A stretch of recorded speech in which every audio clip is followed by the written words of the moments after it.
Assalamualaikum warahmatullahi wabarakatuh.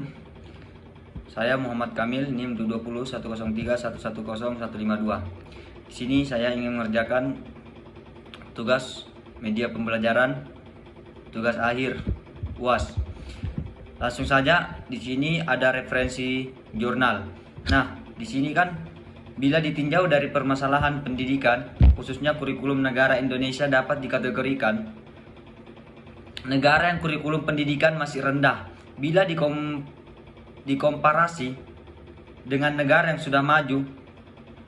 Dengan negara yang sudah maju, sistemnya ditambah pembuktian dari laporan Organization for Economic Cooperative atau bisa disingkat dengan OECD, melakukan survei internasional menggunakan tes yang disebut dengan program atau penilaian siswa yang internasional atau disebut dengan PISA. Hasil survei ini menyatakan bahwa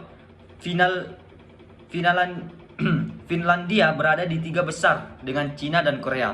Nah, sedangkan pendidikan yang ada di Indonesia ini menempati peringkat 57 dari 65 negara. Selanjutnya, perbandingan sistem kurikulum dan pembelajaran antara negara Indonesia dengan Finlandia.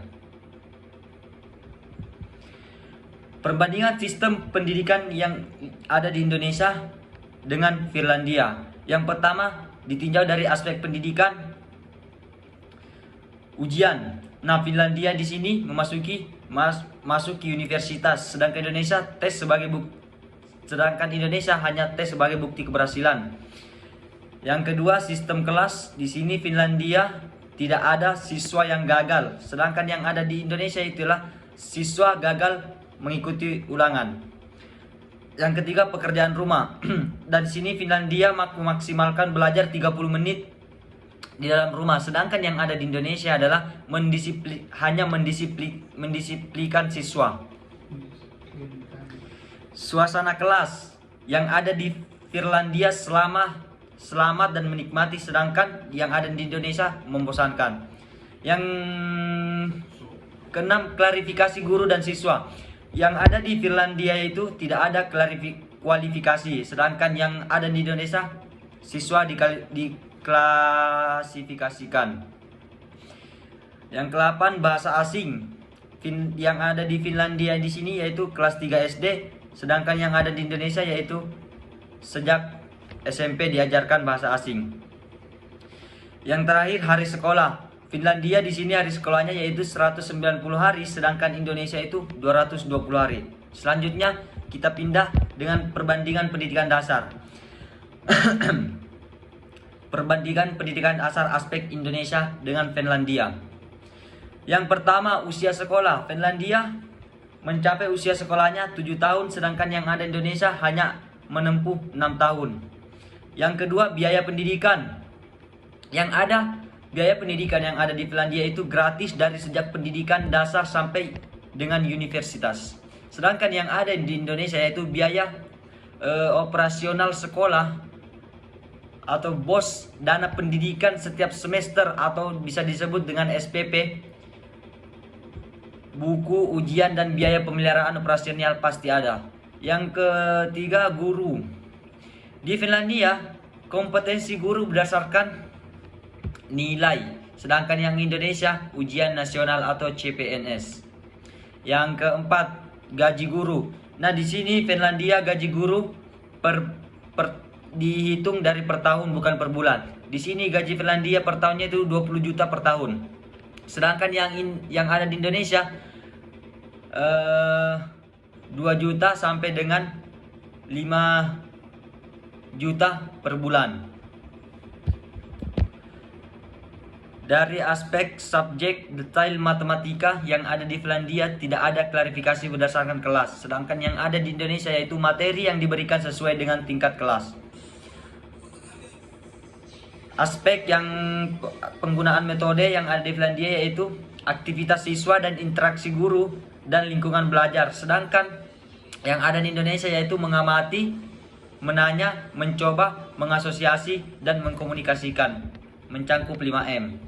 Selanjutnya yaitu kebijakan pendidikan Finlandia ini menganut tanpa tes. Tidak ada ujian nasional pada siswa yang menyelesaikan sekolah menengah pendidikan dan di sini siswa hanya mengikuti materi dematerialisasi untuk ujian masuk ke perguruan tinggi. Nah, sedangkan pendidikan yang ada di Indonesia selalu menggunakan ujian atau evaluasi atau tes-tesan agar bisa memasuki seperti kampus atau universitas. Nah, tes-tesannya yaitu seperti ujian harian, ujian blok, ujian tengah semester, dan ujian umum. Seperti halnya dengan yang ada di kelas akhir kelas 6, yaitu ujian nasional. Nah, Kampus Merdeka merupakan salah satu kebijakan Menteri Pendidikan dan Kebudayaan Nadiem Makarim yang memberikan kebijakan perguruan tinggi untuk memberikan hak belajar selama 3 semester di luar program studi. Nah, Kampus Merdeka pada dasarnya itu menjadi sebuah konsep yang baru dan membiarkan siswa agar bisa mendapatkan kemerdekaan belajar di perguruan tinggi. Nah, konsep ini menjadi lanjutan dari konsep sebelumnya, yaitu Merdeka Belajar. Perencanaan konsep Kampus Merdeka ini pada dasarnya merupakan inovasi atau pembelajaran untuk mendapatkan kualitas atau kuantitas pembelajaran yang sangat berkualitas. Selanjutnya yaitu hasil penelitian ini menunjukkan bahwa kurikulum pendidikan Indonesia bila dibandingkan Finlandia masih dikategorikan rendah karena terdapat 5 komponen kurikulum yang dikaji, yaitu tujuan kurikulum, isi atau materi, media pembelajaran atau sarana dan prasarana, strategi pembelajaran, dan proses pembelajaran. Ada beberapa saran untuk menerapkan beberapa cara yang diadopsi oleh guru Indonesia ke guru Finlandia. Seperti halnya yang pertama, presentasi dan kemajuan siswa.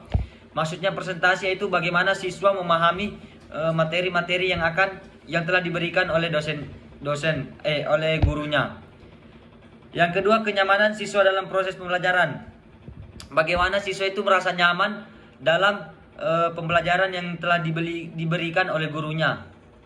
Dan jika tidak nyaman, maka pembelajaran akan tidak berjalan seperti yang kita inginkan. Yang ketiga, tidak terlalu banyak memberikan pekerjaan rumah kepada siswa. Nah, maksud tidak terlalu banyak memberikan pekerjaan rumah untuk siswa agar supaya siswa ini tidak mengeluh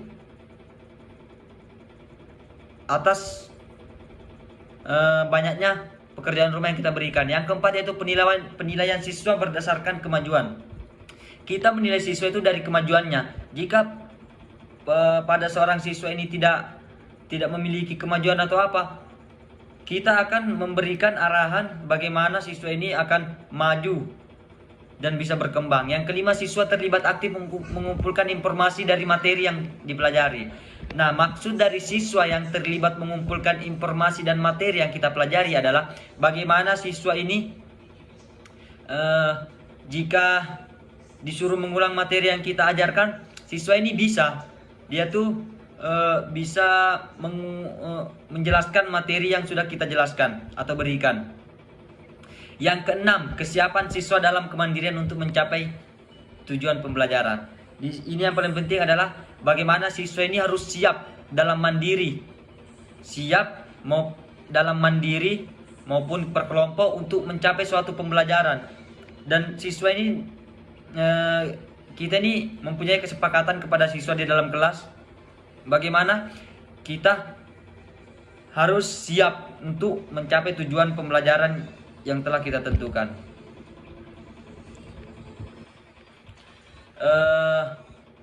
Di sini adapun tujuan kebijakan Merdeka Belajar Kampus Merdeka yaitu mendorong mahasiswa menguasai berbagai bidang ilmu pengetahuan sesuai dengan bidang keahliannya sehingga siap bersaing dalam dunia global. Nah, kebijakan ini memberikan kesempatan kepada mahasiswa untuk memilih mata kuliah yang akan mereka tempuh berdasarkan keinginan sendiri dan tidak memilih mata kuliah sesuai pilihan kampus atau terpaksa.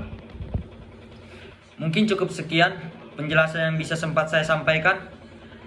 Kalau ada kekurangan mohon maaf. Assalamualaikum warahmatullahi wabarakatuh.